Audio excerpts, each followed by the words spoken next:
उसका अभिनंदन करता हूं, विश्वास करता हूं कि परमेश्वर हमारी ओर है, हमें प्यार करता है। निश्चय ही उसने हम पर दया की है कि आज हम सब मिलकर इस प्रार्थना भवन में ऑनलाइन अपने घरों पर बैठकर परमेश्वर का वचन सुनेंगे, धन्यवाद करेंगे, एक निर्णय करेंगे जीवन का, एक ऐसा निर्णय जो आज करेंगे और अनंत काल तक बना रहेगा।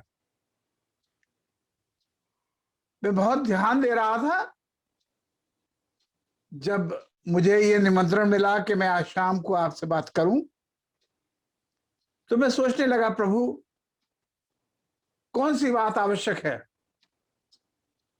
जो मैं करूं, जिससे इस समय की अफरा तफरी, शायद आप समझते हो हिंदी के शब्द, सब गड़बड़ी, सब हलचल में मुझे और आपको शांति मिले। वो शांति का परमेश्वर हमारे बीच में हो, हमारे घर में हो, हमारे फैमिली में हो, हमारे बच्चों में हो, मुझ में खुद हो। मुझे कुछ ऐसा वचन दीजिए। यूं भी आजकल प्रचार करना एक सौभाग्य की बात है। शायद एक जलती हुई आत्मा बच जाए, शायद एक व्यक्ति का डेस्टिनेशन चेंज हो जाए, वो दुखी मन से आनंद के साथ इस समय सुसमाचार प्रचार करें। आज मैंने अपने लिए और आपके लिए एक पद,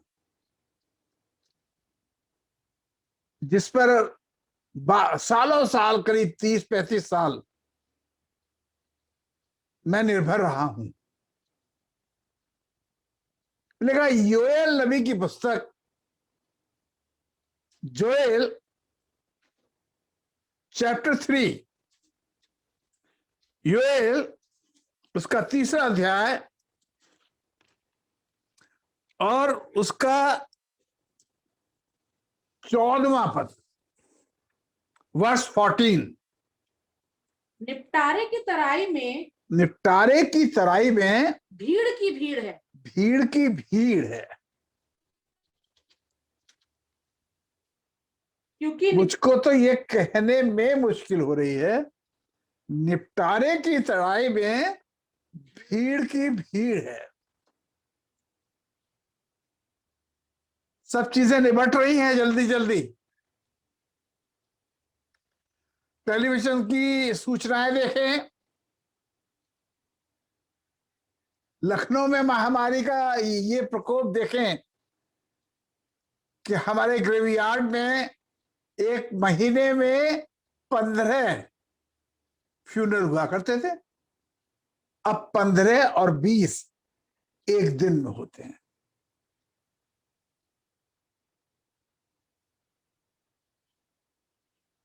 निपटारे की तराई में भीड़ की भीड़ है, लाइन लगी है।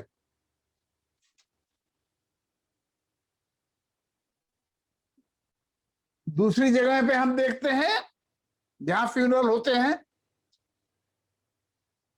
सैकड़ों एक साथ प्लेटफॉर्म बनाए जा रहे हैं उन जगह पर।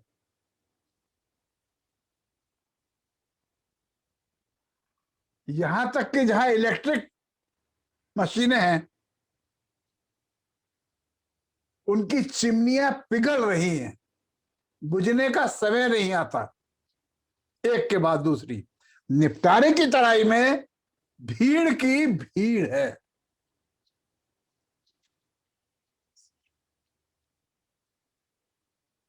यीशु मसीह ने इन बातों की नबूवत की थी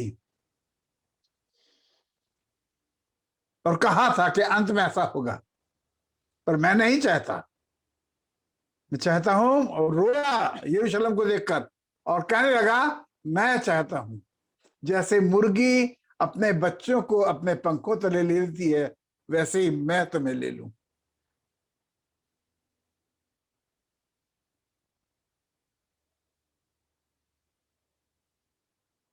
पर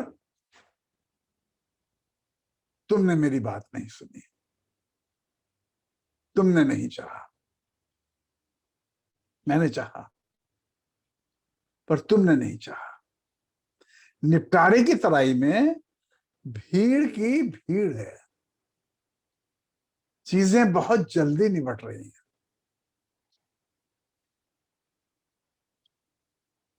सही अर्थ निपटारे की तराई का है, अंग्रेजी में बोलता हूं, multitude multitude in the valley of decision. निर्णय की तराई में, फैसल की तराई में, फैसला करने के समय में, ये वो वादी है जिसमें आप फैसला करें कि मैं कहां रहूं। मुझे फैसला करने का मौका है। अगर आज आप जिंदगी जमीन पर हैं, खुदा की इबादत कर रहे हैं, खुदा के साथ हैं, तो आपको पक्का निर्णय करना है, विथ whom आई विल, मैं किसके साथ होऊंगा। भीड़ की भीड़ हो गई। उस दिन पिलातुस को फैसला करना था,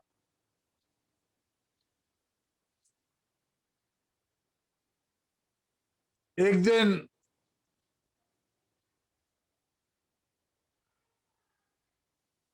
उसके लोगों को फैसला करना था जहां रेन करता था, एक दिन इजराइल को फैसला करना था। क्या फैसला करना था? तुम किससे चाहते हो? आज मुझे फैसला करना है, तुम किसे चाहते हो। दिल से, दिमाग से, आत्मा से सोच कर फैसला करें। आज आज इस कुर्सी से उठकर ना जाए जब तक आप एक फैसला न करें, एक निर्णय न ले लें, एक मजबूत निर्णय न ले लें, मैं किसकी तरफ का। कई बार मूसा ने कहा, आज तुम फैसला कर लो। यहोशू ने एक दिन उठ के कहा, आज तुम फैसला कर लो, तुम किसकी इबादत करोगे, यरदन के उस पार की या इस पार की। फिर बड़ी हिम्मत से कहा, जैसे भाई आशीष कृष्ण ने कहा है, कहते हैं, मैं और मेरा घराना तो खुदावंद ही की इबादत करेंगे। एक ऐसा फैसला करें, एक ऐसा पक्का फैसला करें, मजबूत फैसला करें, तो आप इन दिनों में, निपटारे की तराई के समय में भी, जब सब चीजों का जल्दी जल्दी हिसाब हो रहा है, देर नहीं लग रही। अभी आदमी गया था बाहर, अभी लौट कर नहीं आया, किसी ने बताया, ढूंढा, वहां पड़े।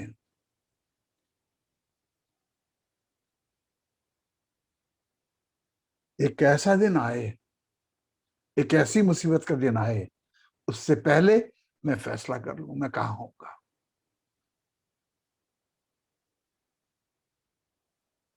मैं कहां होऊंगा। उस दिन सब ने कहा,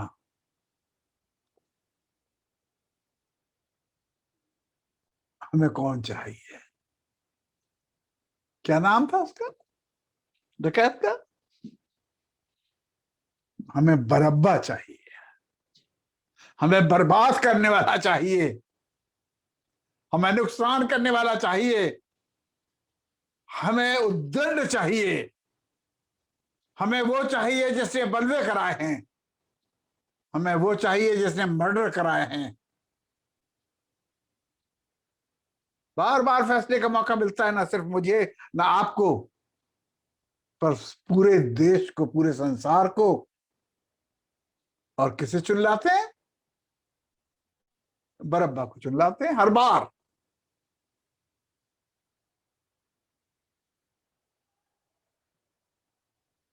मैं राजनीतिक क्षेत्रों की बात नहीं कर रहा हूं,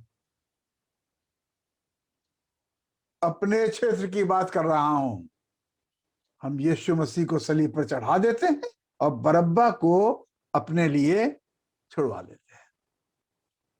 हमारे घर में नाश करने वाले पैदा होते हैं। हम कहते हैं हम अब्राहम की संतान है, पर यीशु मसीह कहता है तुम दास हो। जो पाप करता है वो पाप का दास है।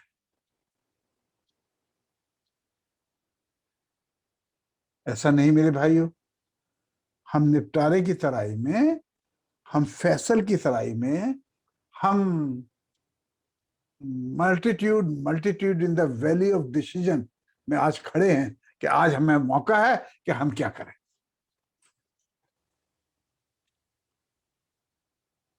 जब इजरायली निकल आए तो मूसा ने उनसे कहा, 25वें अध्याय का 23वां पद पढ़ें, निर्गमन, एक्सोडस 25वें अध्याय का 23वां पद पढ़ें। फिर बबूल की लकड़ी, नहीं, तुम अपने परमेश्वर यहोवा की उपासना करना। 23-25। अच्छा 23-25।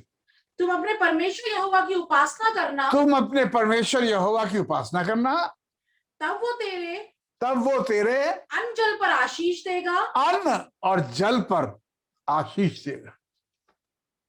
और तेरे बीच से रोगों को दूर करेगा। वो तेरे अन्न और जल पर आशीष देगा। सबसे ज्यादा जरूरी है अन्न और जल पर आशीष। महंगाई का बैरोमीटर रोज बढ़ रहा है।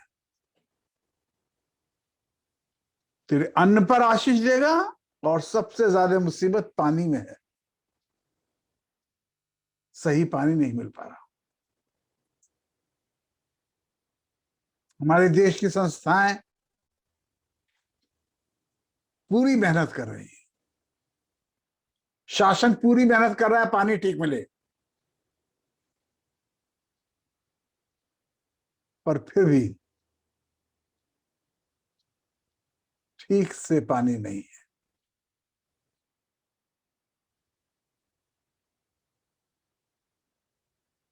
दूसरे मुल्क, यूनिसेफ या और दूसरी संस्थाएं, एनजीओज पूरी कोशिश कर रहे हैं इन्हें पानी मिले।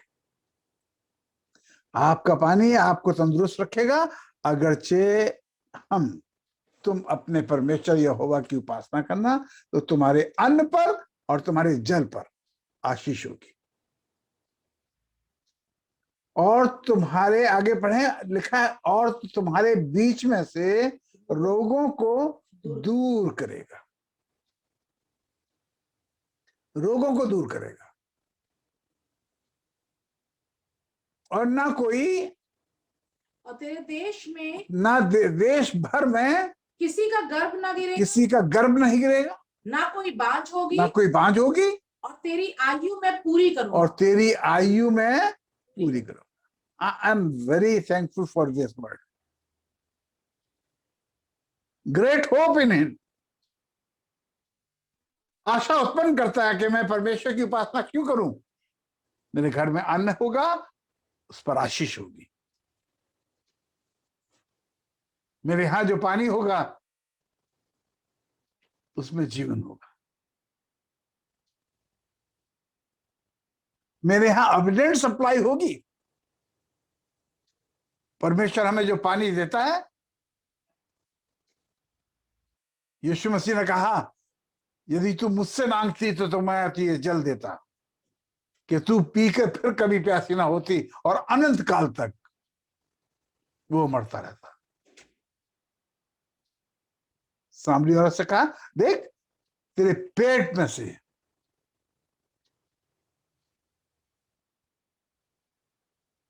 उमड़ता हुआ निकलेगा, तेरे अंदर से पानी उमड़ेगा।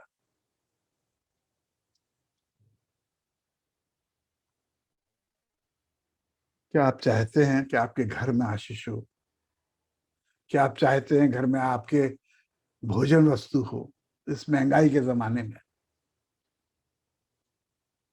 भोजन वस्तु से आप तृप्त हो, मनचाहा खाना खाएं, अच्छा पानी पिएं, अस्पतालों की लाइन में ना लगना पड़े आपको, आप में से किसी को ना लगना पड़े, विश्वास करने वालों में से किसी को ना लगना पड़े, परमेश्वर के लोगों में से किसी को अस्पताल ना जाना पड़े।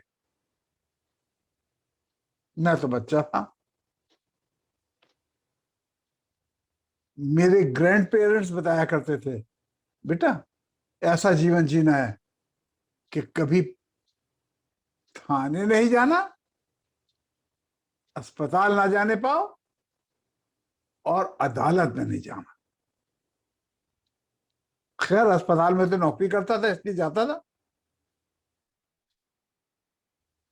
पर थाने और वकालत वकीलों में नहीं गया। मुझे यूं याद आ गया तो मैंने आपसे कह दिया। ये सब धोखे की वस्तु है, पर हाँ एक जगह आपको धोखा नहीं मिलता, जहां उसने खुद कहा है ना तो मैं तुझे धोखा दूंगा ना मैं तुझे त्यागूंगा, और फिर कहा है मैं ना डरूंगा, मनुष्य मेरा क्या कर सकता है, मैं दस्तबरदार होऊंगा। मूसा से कहा, यहोशू से कहा, मैं कभी तेरा साथ नहीं छोड़ूंगा। वो सदैव हमारे साथ रहता है। निपटारे की तराई में भीड़ की भीड़ है, निपटारे की तराई में क्या है? भीड़ की भीड़ है, क्योंकि यहोवा का दिन निकट है, क्योंकि यहोवा का दिन निकट है। आप देख रहे हैं, आप जान रहे हैं परमेश्वर का दिन बहुत निकट है। इस समय निपटारा करें, सब बातों का अंत होने वाला है। ऊपर कह रहा है इससे पहले, अपने अपने फाल, 10वां पद है, अपने अपने फाल को पीट कर तलवार और अपनी हंसिया को पीट कर बर्छी बनाओ, और जो बलहीन हो वे भी कहें मैं वीर। परमेश्वर अब वीर बनाना चाहता है, हंसिया बनाना चाहता है। मुबारक दिनों में हैं हम, हमारे हाथ में कटनी सौंपी है। दूसरी जगह लिखा है कटनी का समय बीत गया और अभी तक हमने उद्धार नहीं पाया है। इस तरफ देखो, आज मौका है, पूरा मौका है।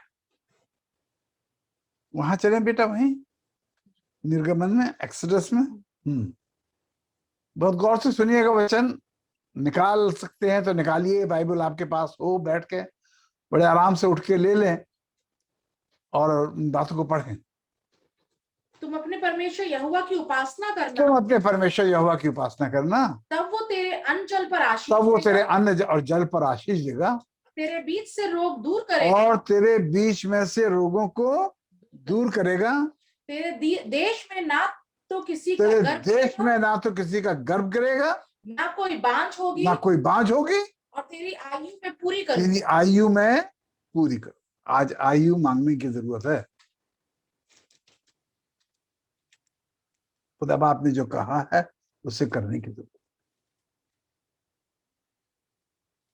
हमें बहुत कुछ देने पर है, खुदा बाप चाहता है।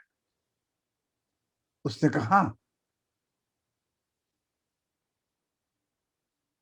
क्या मैंने तुझे आज्ञा ना दी? मैंने तुझे आज्ञा दी है। मैं भजन संहिता में चला गया, 68 अध्याय, और उसके खास पद पर मेरी निगाह है। आपको उसके द्वारा आज शक्ति मिले। तेरे परमेश्वर ने आज्ञा दी है कि तुझे सामर्थ मिले। तेरे परमेश्वर ने आज्ञा दी है कि तुझे सामर्थ्य मिले। हे हे परमेश्वर, जो कुछ तूने हमारे लिए किया है उसे दृढ़ कर। उसे दृढ़। तेरे परमेश्वर ने आज्ञा दी है कि तुझे सामर्थ्य मिले, और हे परमेश्वर, जो कुछ तूने हमारे लिए कहा है उसे पूरा कर। जो कुछ कहा है, हम एक्स्ट्रा मांग ही नहीं रहे खुदा बाप, हम कुछ ऐसा नहीं कर रहे हैं, हम कुछ ऐसा नहीं चाहते हैं जो तूने नहीं कहा।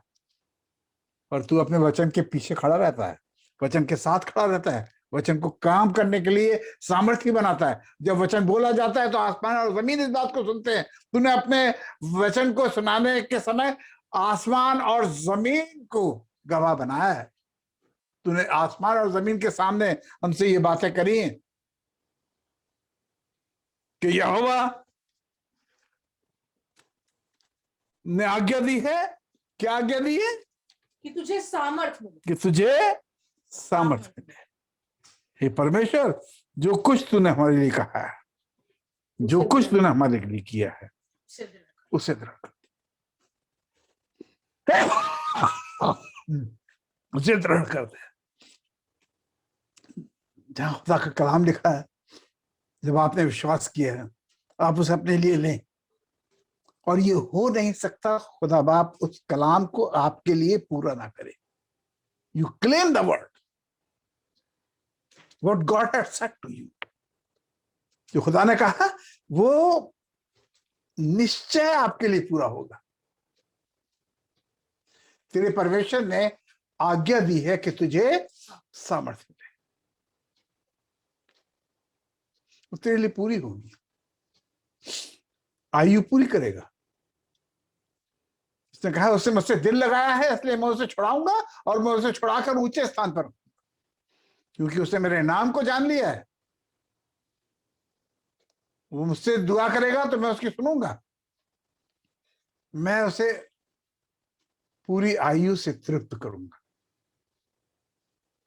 और अपना किया हुआ उद्धार दिखाऊंगा। तेरे परमेश्वर ने आज्ञा दी है, उसे पूरा करता है। सबसे ज्यादा जिंदगी का डर है इन दिनों में। मैं आपसे सच कह रहा हूं कि परमेश्वर ने आज्ञा दी है, वो उसे पूरा करेगा। तुम अपने परमेश्वर यहोवा की उपासना करना, तब वो तुम्हारे अन्न और जल पर आशीष देगा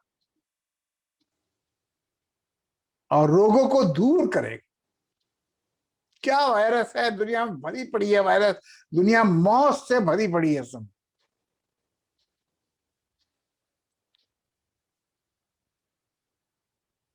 और उसमें जीवन है, यीशु मसीह जीवन है, अनंत जीवन है। उसने कहा मैं इसलिए आया वो जीवन पाए और बहुतायत का जीवन पाए।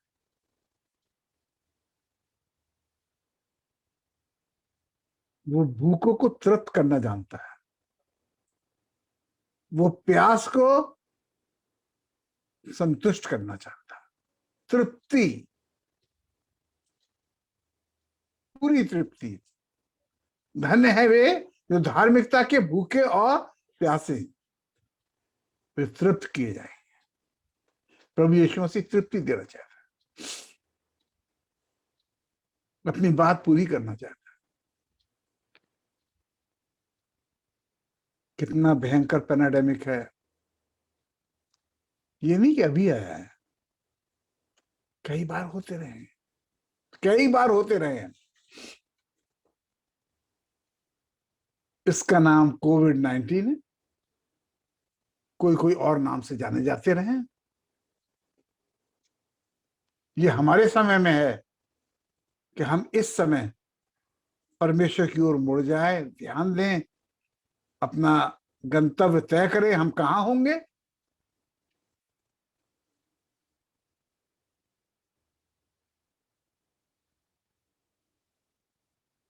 आप इसे रोक भी सकते हैं, आप निर्णय कर सकते हैं। मेरे साथ निकाले नंबर्स या गिनती की पुस्तक, उसका 16वां अध्याय और 48वां पद पढ़े। वो मुर्दों और जीवितों के मध्य में खड़ा हुआ। यहाँ पैनेडेमिक है, लोगों ने परमेश्वर की आज्ञा नहीं मानी है। कोरह दातान अबिराम है, विरोध कर रहे हैं। मरी फैल गई है, मरी फैल गई है, जनता में मरी फैल गई है, इजरायलियों में।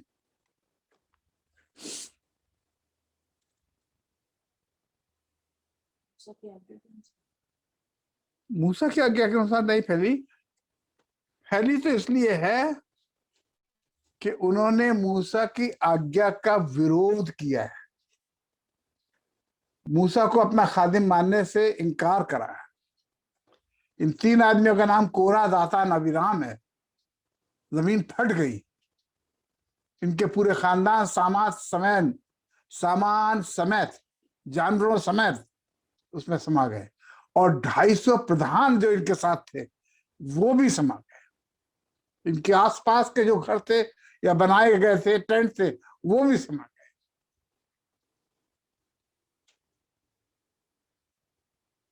और ये मरी फैलती चली गई।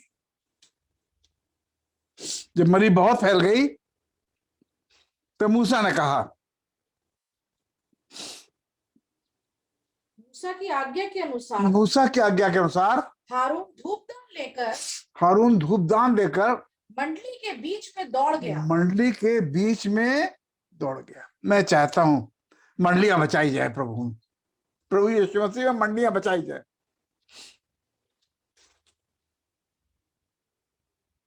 हम खुदा के काम में कोई दखल नहीं कर सकते।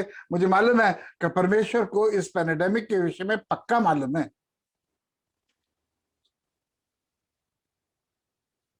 व्यर्थ प्रार्थना करने का कोई बहुत फायदा नहीं है, कि उसकी मर्जी के अनुसार। उसने कहा वही डोल होंगे, महामारी फैलेगी। इन बातों की नबूवत यीशु मसीह ने स्वयं करी। पर यहां कुछ ऐसे लोग हैं जो मर रहे हैं, उन्हें बचाया जा सकता है, क्योंकि इन्होंने कोरह, दातान, अबीराम ने मूसा और हारून के अगेंस्ट में बात करी, अर्थात परमेश्वर के अगेंस्ट में बात करी और खड़े होने की सोची।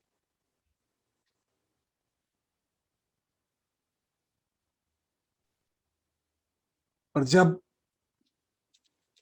ये विरोधी निकले, हारून अपना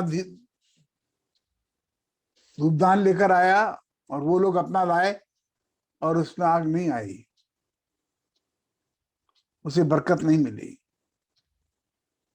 पर उनके लिए जमीन फट गई। कहा जो इनकी ओर का हो वो इनके साथ जाए, और जो हमारी ओर का हो हमारी तरफ आए। पर मूसा ये भयानक मरी देखकर टूट गया।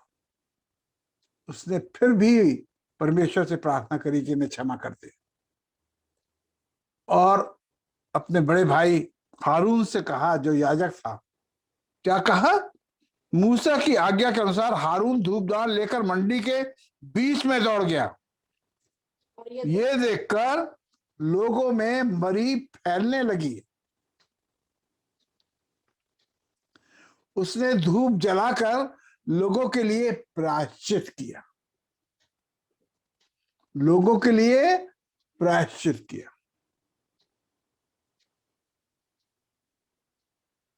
आज तो मेरा यीशु हर समय प्रायश्चित करता है। आपको मालूम, हर समय करता है। खुदा के दाहिने हाथ बैठकर हमारे लिए निवेदन कर रहा है। विश्वास कीजिए, अपने लिए प्रायश्चित कीजिए। आप भी प्रायश्चित कीजिए, मैं भी प्रायश्चित करूं। उसने तो हमारे प्रायश्चित के लिए अपना लहू बहा दिया, एक एक कतरा बहा दिया।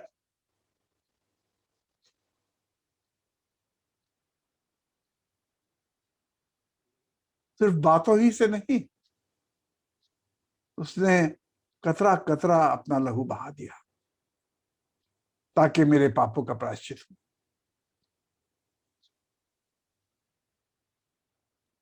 धूप जलाकर लोगों के लिए प्रायश्चित किया, और वो मुर्दों और जीवित के मध्य खड़ा हुआ। बड़ी जरूरत बात है कि आज हम खड़े हों। आज आप मुझे गलत ना समझे कि मैं इस समय में तौबा प्रचार कर रहा हूं। It is needed somebody to stand in the midst of death and life. वो मुर्दों और जीवितों के बीच में खड़ा हो गया। तब मरी थम गई, तब मरी थम गई। मेरे भाई, अगर कहीं आप किसी ऐसे घर में है, किसी ऐसी जगह में है, पहले वचन सुनाए कि खुदा बाप क्या चाहता है, और मरी थम जाएगी। यीशु मसीह नहीं बदलता, कल आज और युगानुयुग एक सा है।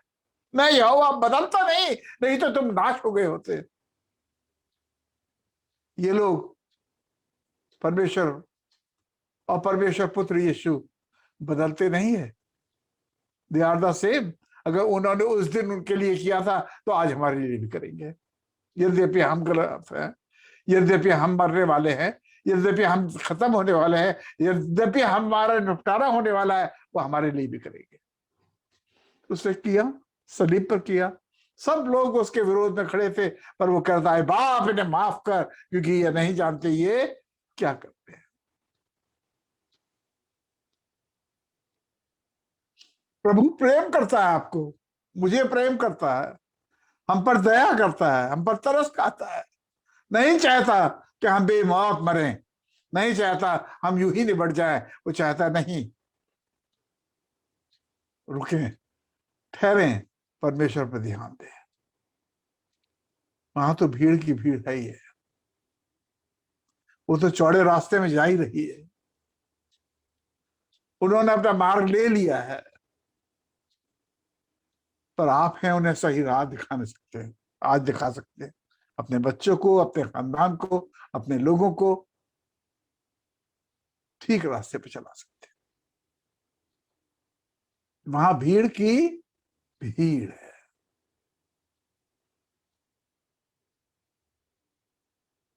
यहां बता रहा है, मरी थम गई है। मरी थम जाती है। कितनी भयंकर बात करी है आपने। मूसा के और हारून के खिलाफ है।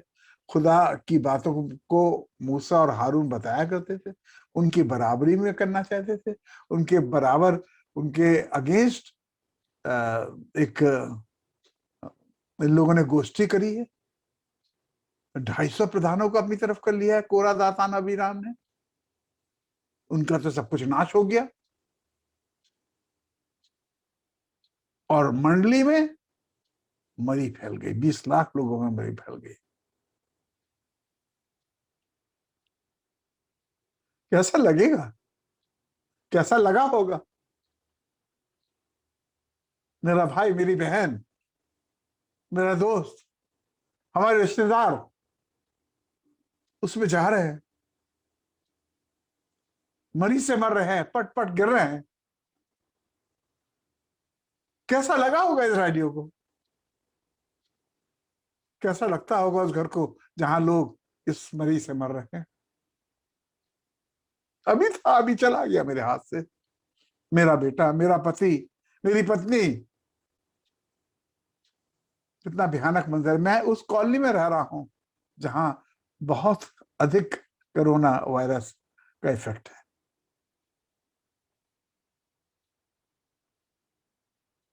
टूटे दिल से या संभले दिल से या हिम्मत के दिल से ये बात कह रहा हूं आपसे कि निपटारे की तराई में भीड़ की भीड़ है।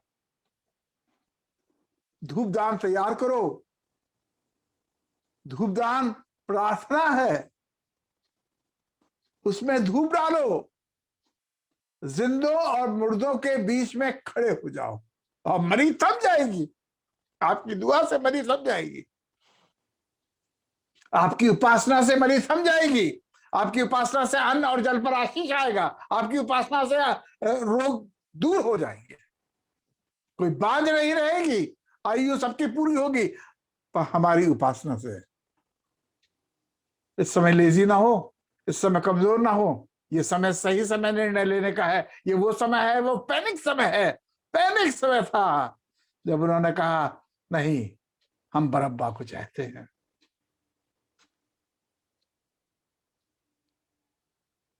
कोई यीशु मसीह को नहीं चाह रहा था। वो जिन्होंने खाना खाया था, वो जिन्होंने भोजन करा था, वो जो हर समय उसके साथ रहे थे, वो जिन्होंने उसके वसीले से बहुत पैसे कमाए थे, वो जिनको बड़ी बरकत मिली थी उसने दिया था, अंधे और लंगड़ों को चंगा करा था, मुर्दे जलाए थे उनके, वो भी पीठ मोड़ कर चले गए। एक आवाज नहीं आई, नहीं यीशु को दो, यीशु को छोड़ दो। पर अच्छा हुआ, खुदा बाप चाहता था कि उन गुनहगारों के लिए, आज तक के गुनहगारों के लिए यीशु मसीह कुर्बानी बन जाए, एक सच्ची कुर्बानी बन जाए, एक सच्ची इबादत बन जाए, एक ऐसा बलिदान बन जाए जो सर्वदा के लिए कार्य करता हो। आज भी कार्य करेगा, आज भी कार्य करेगा। उधर से पीठ मोड़ लो, यीशु की तरफ कर लो चेहरा। उसके घाव आज तक हरे हैं स्वर्गों में, वो भरे नहीं है। वो आपकी शक्ल उन हाथों में बना कर रखता है। आपका चेहरा उस हाथ में, उस हथेली में खुदा है।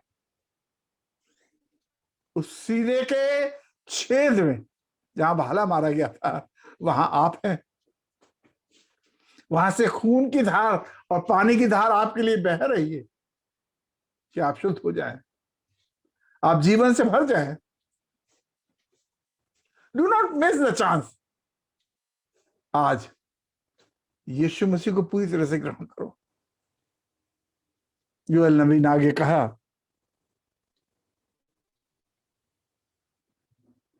कि याजक लोग योएल की पुस्तक निकालें, मुझे भी निकालनी पड़ेगी, निकाल रहा हूं योएल नबी की पुस्तक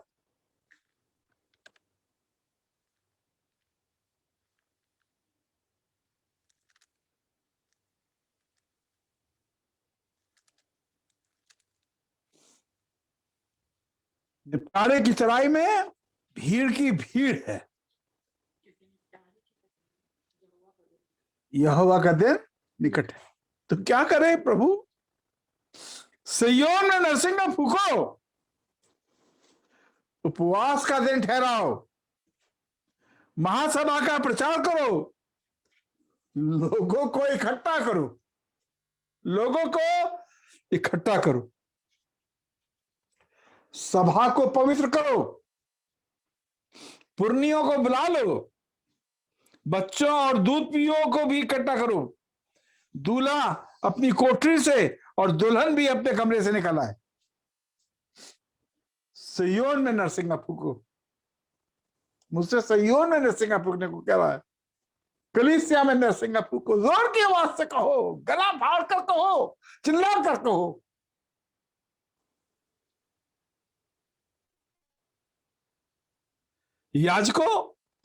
याजक जो यहोवा के टहले हुए हैं, वे आंगन और वेदी के बीच में रो रो कर कहें, हे यहोवा अपनी प्रजा पर तरस खा, अपनी प्रजा पर तरस खा।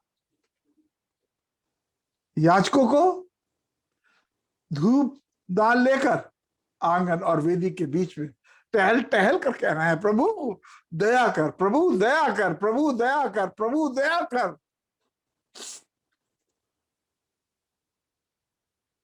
प्रभु दया कर।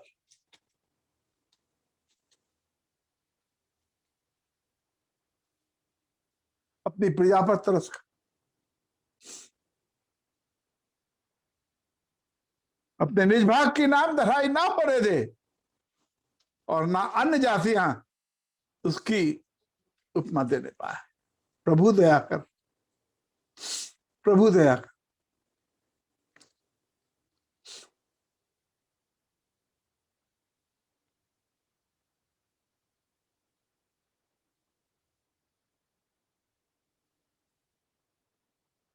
आज मैं एक वीडियो देखने जा रहा था,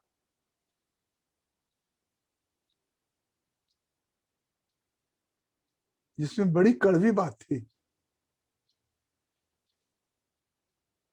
तो शानू ने, मास्टर शैलेंद्र दास ने, बिशप शैलेंद्र ने मुझे देखने नहीं दिया। कहा पापा बंद करो इसे मत देखो। बड़ी कड़वी बात थी।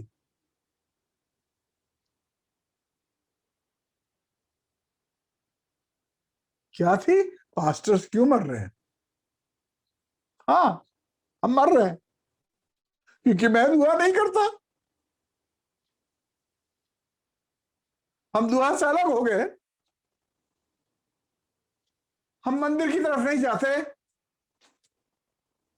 वेदी पे तो जाने की बात अलग है। हम आंगन में ही नहीं टहलते। प्रार्थना करो। यदि मेरी प्रजा के लोग दीन होकर प्रार्थना करें और अपने बुरी चाल से फिरें, और अपनी बुरी चाल से फिरें, दीन होकर प्रार्थना करें। मेरी प्रजा है, 7:4 दूसरा इतिहास कह रहा है, मेरी प्रजा है, मेरी प्रजा के लोग। वो इनकार नहीं कर रहा कि हम उसके नहीं है। यदि मेरी प्रजा के लोग जो मेरे नाम से कहलाते हैं, मेरे ऊपर नाम लगा है, इस कौम को एक ऐसा नाम दे दिया गया है जो बाइबल में नहीं है, ईसाई।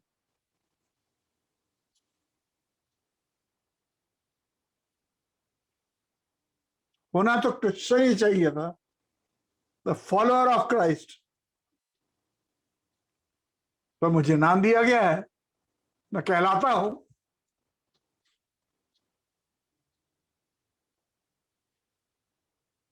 मैंने अपना काम छोड़ दिया है। मैंने उसका मजाक बनाया है। मैंने उसकी खिल्ली बनने दी है। मेरी प्रजा के लोग जो मेरे नाम से कहलाते हैं वो दीन हो जाए, वो दीन हो जाए और मेरे दर्शन के खोजी होकर अपनी बुरी चाल से फिरे, तो मैं स्वर्ग में से सुनकर उनका पाप क्षमा कर दूंगा और उनके देश को ज्यों का त्यों कर दूंगा। आज खुदा आपकी कलीसिया को ज्यों का त्यों कर दे। आप राजकोट के लोगों को ज्यों का त्यों कर दे, गुजरात के लोगों को ज्यों का त्यों कर दे, मेरे प्रदेश के लोगों को ज्यों का त्यों कर दे, मेरे देश के लोगों को ज्यों का त्यों कर दे। टर्न, निपटारे की तराई में भीड़ की भीड़ है। आज आपके लिए निर्णय का समय है। पूरी बाइबल निर्णय से भरी पड़ी है, हर जगह से। उससे कहा, देख मैं आसमान और जमीन को गवाह बनाकर तुझसे कहता हूं, तू जीवन ही को चुन ले। मैंने मृत्यु और जीवन दोनों को तेरे सामने रखा है, पर इन्हें गवाह बनाकर, आकाश और पृथ्वी को गवाह बनाकर तुझसे कहता हूं, तू जीवन ही को चुन ले। तू क्यों मरे?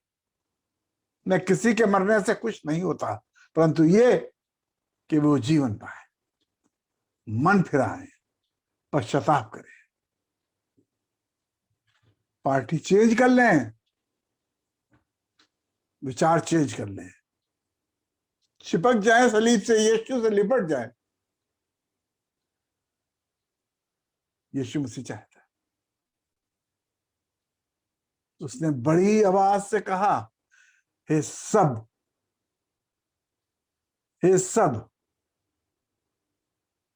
मेहनत करने वालों, थके, ये सब बोझ से दबे लोग, मेरे पास आओ, मैं तुम्हें विश्राम दूंगा। विश्राम? हम तो भूल गए विश्राम किसे कहते हैं। कल पापा चले गए थे, आज एक भाई चला गया, हमारे तो आंसू नहीं थम रहे। यस, वेट, रुको, खुदाओं की तरफ मुड़ो।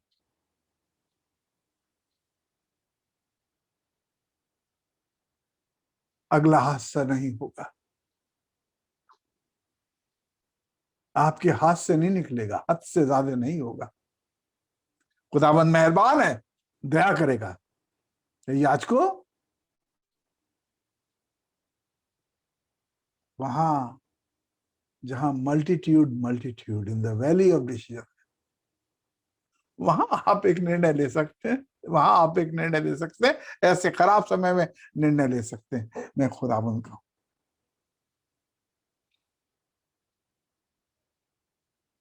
प्रकाशित वाक्य में लिखा है, मालूम क्या लिखा है? बहुत अच्छी बात लिखी है। लिखा है फिर स्वर्ग में लड़ाई हुई, वो अजदा, वो अजगर, वो पुराना अजगर पृथ्वी पर गिरा दिया गया। और उसके आगे लिखा है 12:11 में, लिखा है वे मेमने के लहू और अपनी गवाही के वचन के द्वारा शैतान पर खाली। आप उस यीशु मसीह के लहू जो 2000 साल से आपके लिए बह रहा है, आपके लिए इंतजार कर रहा है, आपके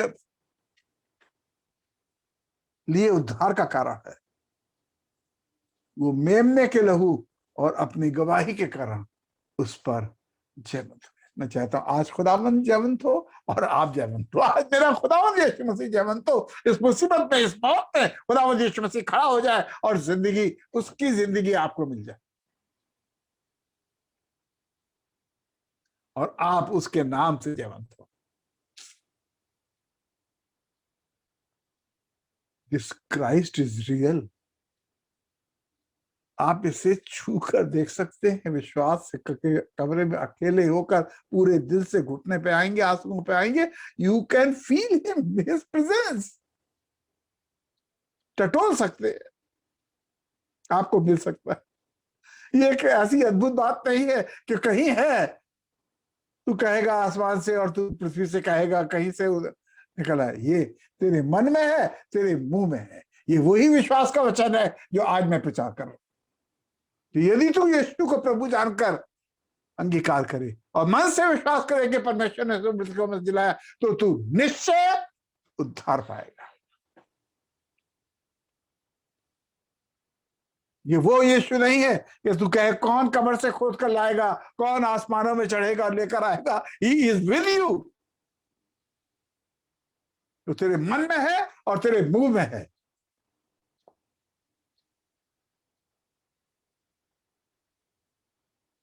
ये वही विश्वास का वचन है जो हम प्रचार करते हैं कि यदि तू यीशु को प्रभु जानकर अंगीकार करे और मन से विश्वास करे कि परमेश्वर ने उसे मृतकों में से जिलाया, तो तू निश्चय निश्चय उद्धार पाएगा। क्योंकि जो कोई प्रभु का नाम लेगा वो उद्धार पाएगा। रोमियो के 10:13 तक मैं बोल गया हूं। God loves you my dear brothers, my friends, I am with you. मैं आपके साथ हूं, दुआ में आपके साथ हूं। चाहता हूं कि आज हम दुआ में खुदावंद के सामने चले। याजक आंगन और वेदी के बीच में टहल टहल के दुआ करो।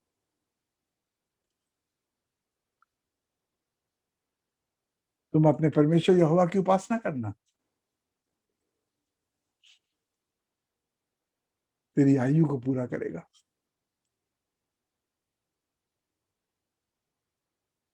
तुम आज चुन लो, तुम किसकी सेवा करो।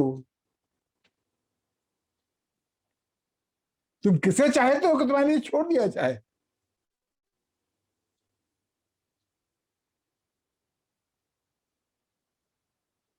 आज चुन लो।